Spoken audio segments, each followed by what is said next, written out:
Hello and welcome to this next video where we're going to be talking about this game, which requires a little bit more love because I think it's fantastic. It's called Dead Belt, an RPG for space cowboys. So the reason why I really like this game, it has a light setup. It's quick to set up and take down. It has a clear objective, none of that high speed, your high score stuff, even though you could treat it that way. And of course, as a solo player, I love it because you can play it solo. There's also co-op, or you could do competitive. It was designed by a couple of Drakes, and I was going to do a playthrough, but instead, I think what we're going to do is just talk about the game. I'll show you how to set it up. We'll talk about the rules, the mechanics, and then this way you can see if you like the game for yourself. So with that out of the way, I should mention also that I have Boardgamized this. That's how much I really like this game. I 3D printed a bunch of components, which you'll see in a bit, but you don't really need any of that. So let's get into what you need to play. You're going to need to download and print out a character sheet. You're also going to need some dice, a standard pack of cards. You're going to need some tokens or beads or whatnot just to keep track of things like your character and various resources in the game. Of course, you're going to need the book. You could get the soft cover book. I think I got this as a gift. I think you can still pick it up on Amazon, but there's also a PDF. And the PDF is really good because it comes with this game flow chart. And also, there's some bonus content that the couple of Drakes made for this game that you could download. Think of it as an expansion. These are black contracts. I haven't played these yet, but it's really neat that they made that, so that's pretty good. All right, so in Dead Belt, basically it takes place in a world that has been ravaged by war. This war has created a bunch of derelict ships that are partially destroyed, abandoned. These are civilian ships, military ships, or merchant ships, and you have decided to become a Dead Belter, and you're going to fly up to these birds. The game refers to these ships as birds, and you're going to go ahead and scavenge. The objective of the game is to pay off your debt. When you start the game, you're going to be in debt. Once you pay off the debt, you pretty much won the game, and you can start a new belter or whatnot, or you could just continue and treat it like a beat your high score type of thing. So let's go ahead and set up a game, and you'll see how it works. All right, so the first thing you're going to need to do in Dead Belt is set up your character. So there's a whole section here of belter creation, and there's a lot of belters you could pick from, and each belter has a starting array of resources and some special benefits. This upper section here applies to your belter, and this section here applies to your spaceship. So up top you have gas. You always start off with a full tank of gas. Then there's grit, gear, glow, and load. So starting at the top here, grit. So what is grit? So in the game you are going to be rolling a die. A 1 to 3 is a fail, 4 to 5 is a partial success, and a 6 is a success. So a grit allows you to take a fail, and only a fail, and bring it up to a partial success. If you want a success, you got to roll for a success. You can't use a grit to turn a partial success into a success, only on a fail. Gear is pretty simple. You roll 2 dice, and you just take the better result. Glow, during the course of the game, you're going to be going through modules that are comprised of playing cards. And let's say you're in this module. If you have glow and you want to spend it, you could take a peek at the next module that you're trying to move into to see if you want to bother moving into it. This is just upgrades over here, and then there's your credit. 10 credit will equal 1 debt. You start the game with a certain amount of debt, and that's what you have to pay off. Up next, you're going to create your ship. And in your ship, you have 3 choices. Probably best to start with the basic, which is the killdeer. And the killdeer down here has an upkeep. So every time you return from a salvage mission, you have to pay that upkeep. The upkeep varies depending on what you've done and all the upgrades that you have on your ship. But each ship comes with a cargo bay. The killdeer, the basic one, starts with 10. The jackdaw, you get 20. And the albatross, you get all 30 slots. You also can tow a shuttle, which is worth money. That does not count as your cargo bay. And then there's a spares bank, and you could fill these up with resources in the game. So if you're on a scavenge, you come back to your airlock, and if you have anything in your spares bank, you could go ahead and grab it. Nothing in this game is free, by the way. Whenever you return from a scavenge, you want to fill up your gas tank, you got to pay for every little notch of gas. Grit, same thing. If you only have 2 slots available, you want to fill those up, you got to pay for those. And also in the spares bank, you can expand. So when you get your ship, you have it comes stock with, you could store 2 grit, 2 gear, or 2 gas. But you can expand that by buying expansions that allow you to have 5 and 5 and 5 of each, or you could expand it again to get 8 of each. Okay, and the rest of this is just ship upgrades that allow you to do a bunch of things. Next, you're going to pick a bird, and you're going to fly to it. So there are 3 tiers of birds, and what you're supposed to do is either roll 2 dice or roll 1, let's just say. The first dice will apply to the tier. There are 3 tiers of ships, a tier 1, a tier 2, and a tier 3. And then when you roll the dice again, that is going to determine the class of ship. It's either going to be a civilian, a merchant, or a military ship. Merchant ships give you a wealth bonus, and military ships will give you a supply bonus. Supplies meaning resources in the game. Civilian ships really don't give you any kind of bonus. All right, so once you've determined which ship or bird you're flying up to start scavenging or salvaging, you go to the deck plans of that bird. So let's say we have found a standard civilian class tier 1. It will tell you how to set it up. So you're going to take your cards, you're going to remove the jokers, and for the civilian standard hopper here, it says you need 10 cards plus the black joker, and it will have a payday payday of a 4 load, meaning this will be worth 4 credits if you could find the payday. Now, me personally, this deck of bicycle cards, stargazer cards called New Moon, comes with this one blank. They all do. So instead, I just took the blank and put payday on it. So that's what I use. But we'll just continue with pretty much what you're going to have. So anyway, you take one of your black jokers, you put them aside, and then you take 10 cards. Give your cards a shuffle. 1, 2, 3, 4, 5, 6, 7, 8, 9, 10. Then you're going to take that joker and you're going to shuffle it into this deck. And then using the layout, we're going to lay out these cards according to this diagram. And each one of these cards is going to represent a module on the ship. And this is these are the cards you're going to be jumping through, looking to salvage as much loot as you can. All right, so once you've laid out your cards, should look something like this. And as I mentioned before, I did 3D model some components for this.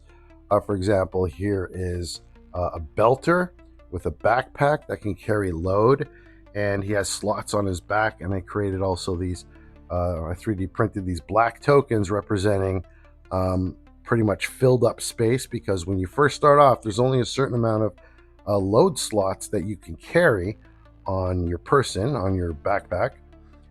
So the black just reminds me, hey, you can only carry 4. And then as I purchase expansion slots, I could just take one out, and now I can carry 5 in this case. Anyway, that's not really important. And maybe at the end of the video, I'll just talk about the components that I made. So these components here, by the way, just represent loot. And these are like grit, gas, gear, and all the things you could find while scavenging for these ships.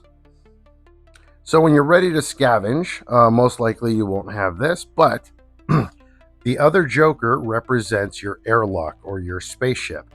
So when you start scavenging, all you need to do is pick any card here and land on it.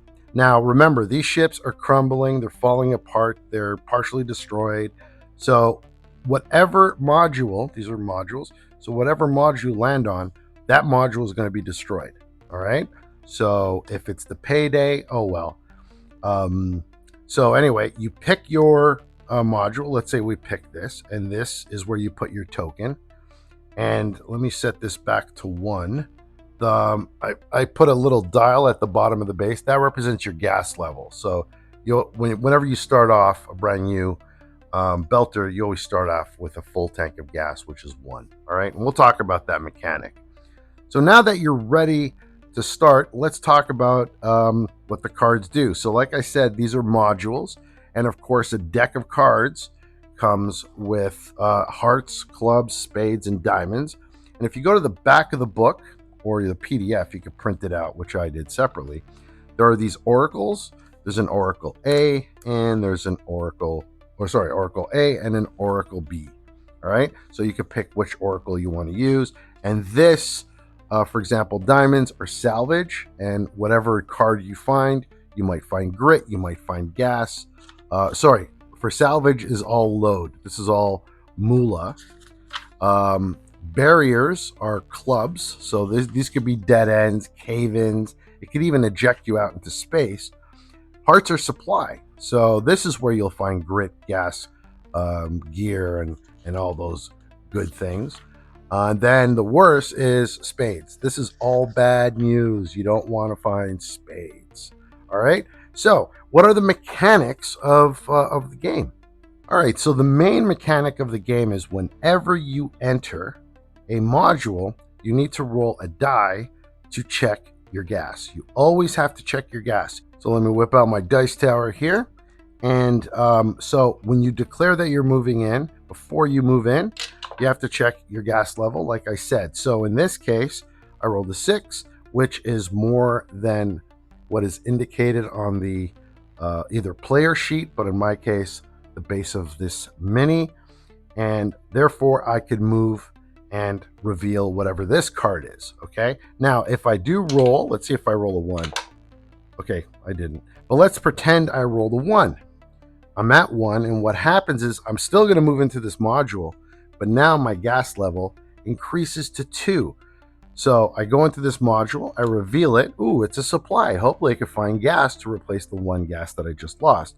Now, I would consult the Oracle, wherever it is. Here, actually, I printed a separate Oracle, so I'm not continuously ruining the book, opening its pages. So I found hearts, so I would go to the hearts, and I would roll a die, and according to whatever happens here and whatever card that I found, for example, the King of Hearts is, it's either going to be gas or gear of my choice, but I would roll to find out if this module has anything left in it. So movement in this game is pretty simple.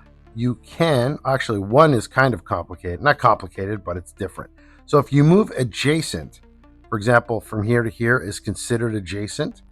If you go sideways, up and down, so that's not a problem. But when you want to move diagonal, so for example, if I want to move to this module here, whenever you move off the corner of the card to the next nearest module, you could do something called a spacewalk.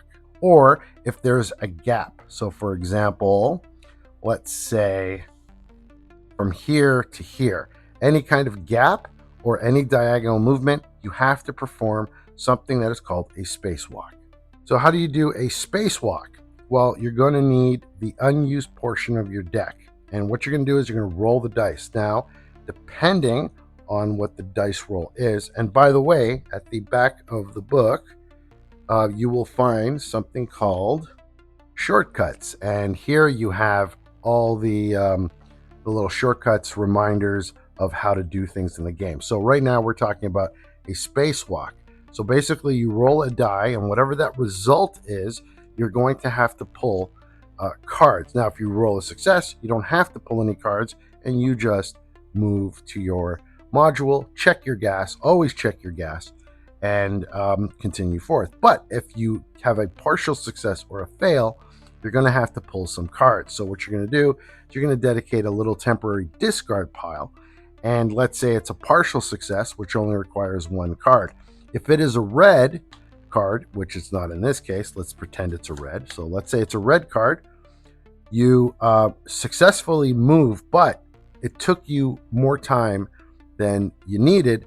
So you have to spend a resource, either a grit, you could check your gas. It all says it in the shortcuts page here for Spacewalk. So you're fine, you make it, and that's it. Your spacewalk is done, and you either completely discard this card from the game, or you could put it back in. That's really just up to you. But what happens if you pulled a black card? Well, you got to do the same thing. You have to spend a resource, but it wasn't enough and you're not making it. So you have to roll the dice again and hopefully not pull another black card. As long as you pull one red card, you make it across, but you have to spend a resource. But what happens if all the spacewalk attempts result in 3 black cards? Unfortunately, Belter, you didn't make it and you just floated off into space. You're dead. Game over. So that is Spacewalk. So there's this other really neat mechanic in the game. Whenever you reveal a red card, as long as it's a red card, you can perform something called a push. Remember that your load could only carry so much and your ship only has so much cargo. So for example, our Killdeer, our basic ship, only has room for 10. However, what you could do is something, whenever you encounter a red card, you could increase the value by 2.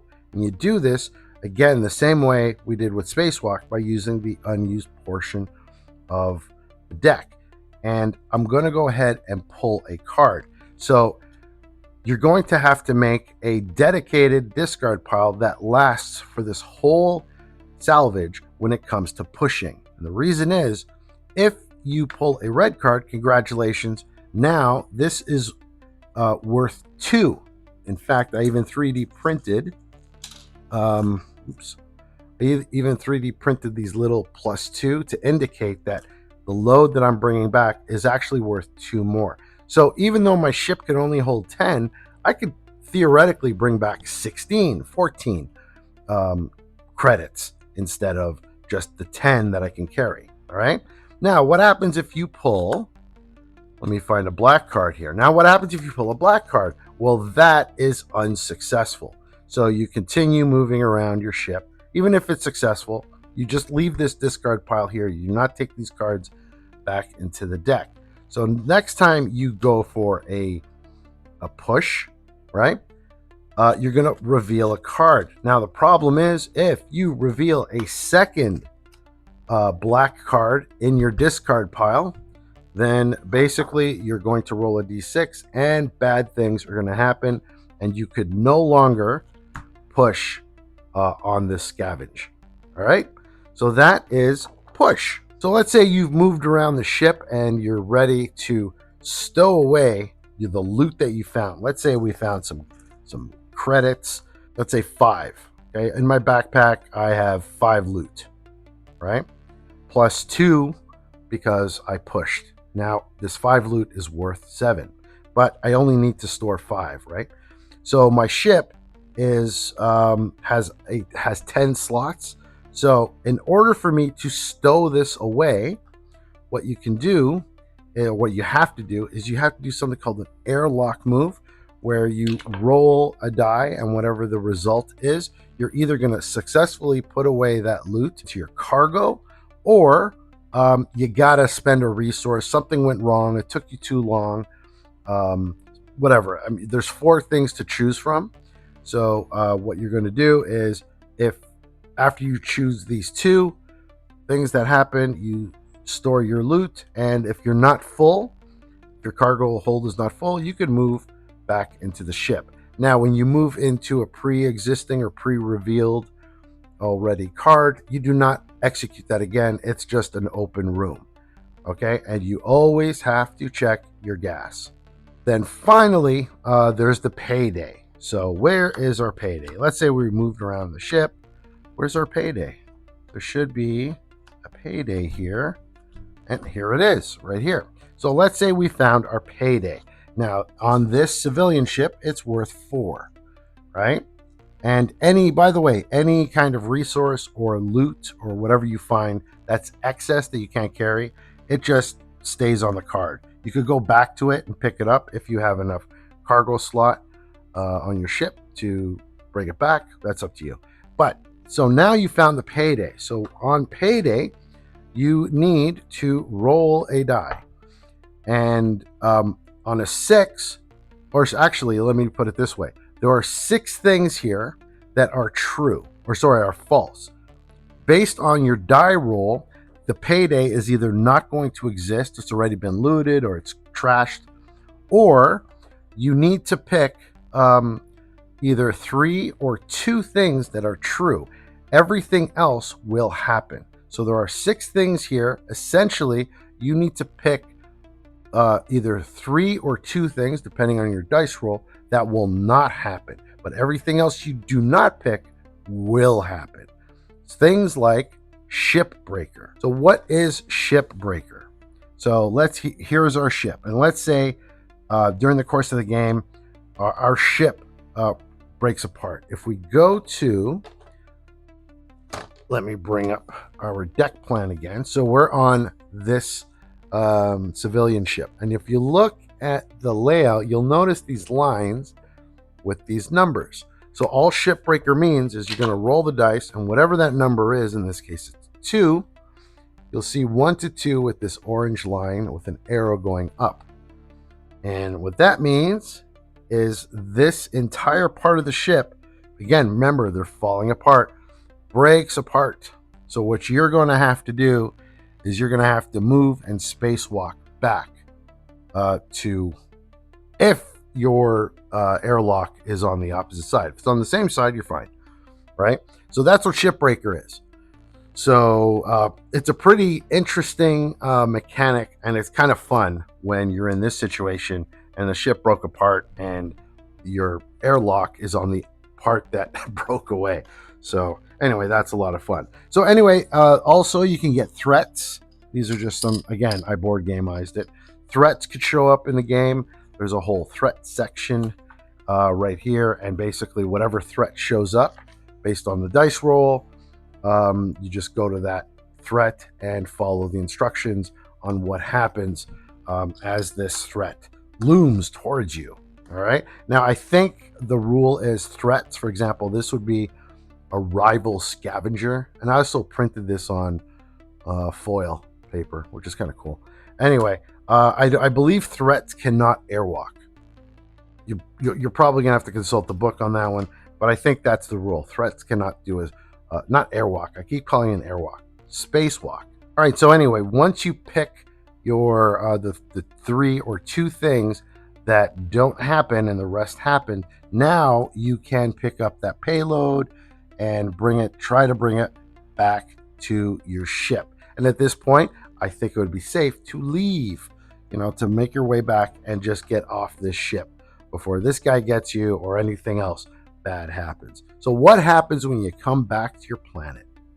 So this is what you came back with. So the first thing you have to, I think I forgot to mention during the airlock move, when you return to your airlock, here's the airlock. So when you're scavenging, you return to your airlock.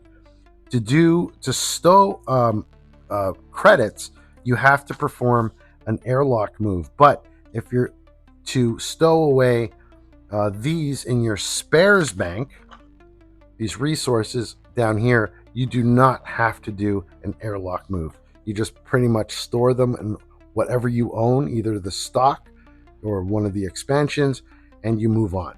But when it comes to credits, this could only be stored in your ship's cargo bay. Okay? So these would be stored or used, whatever. So let's say we use those. But now you come back and now you have credits, right? And you did a successful push, which is worth this +2. So now you get 2 more. So the first thing you need to do is you need to go to the book or the PDF, and you need to do, based on whatever debt level you're at, which I think will be 3 at the beginning.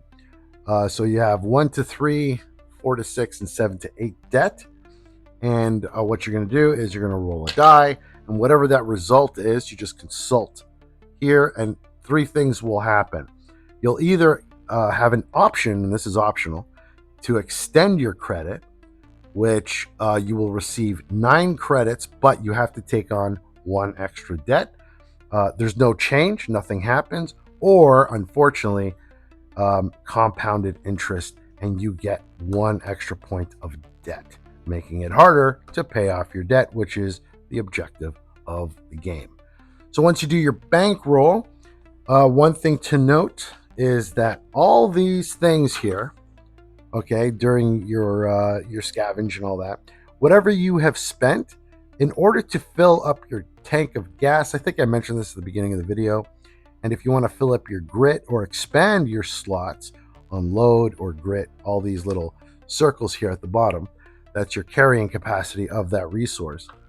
You're going to go to goods and services, and here you can purchase upgrades. You could purchase little spare bits. So spare bits will cost you 1 credit, and it will give you, it's a single use, has no upkeep costs. And over here, it will tell you pay 1 credit for 3 resources of any type. So I think we've covered everything here. If you are interested in downloading this, I'm setting up a website. It's not live yet, so check the description of this video. If I do ever set up that website, I 3D print a lot of things for board games.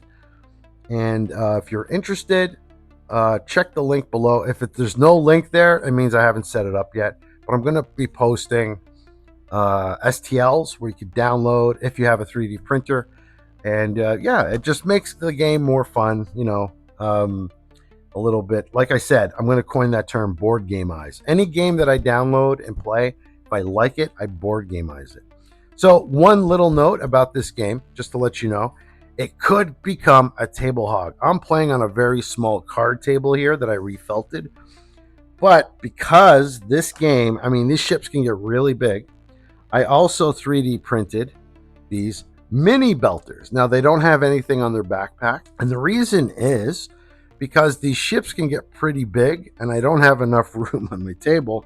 So I purchased these little cards that, and they're great. These are little plastic cards. And I use my little belter to navigate those cards. So this way, I mean, I can get a massive ship going here. And I mean, a huge, huge ship, as opposed to using these full standard size cards for the bigger ships. So anyway, there's that. And that's pretty much it. That's all I made. I also created a second belter in case I ever play this with someone else, which I doubt I ever will. This guy's orange, this guy's blue, and of course we have another mini belter, which is orange, right? Orange base. So anyway, that is Dead Belt. I think it's a great game. Deserved a little bit more love than what it gets. Great job to the Drakes. I am not affiliated with Drakes. I'm just doing this because I'm a fan of solo gaming, and this is a great solo game. You can play it, put it away for 2 months, revisit it, and pick up where you left off. Mind you, you could do that with any RPG. So that's it for this video. Thanks for watching, and I'll see you in the next video.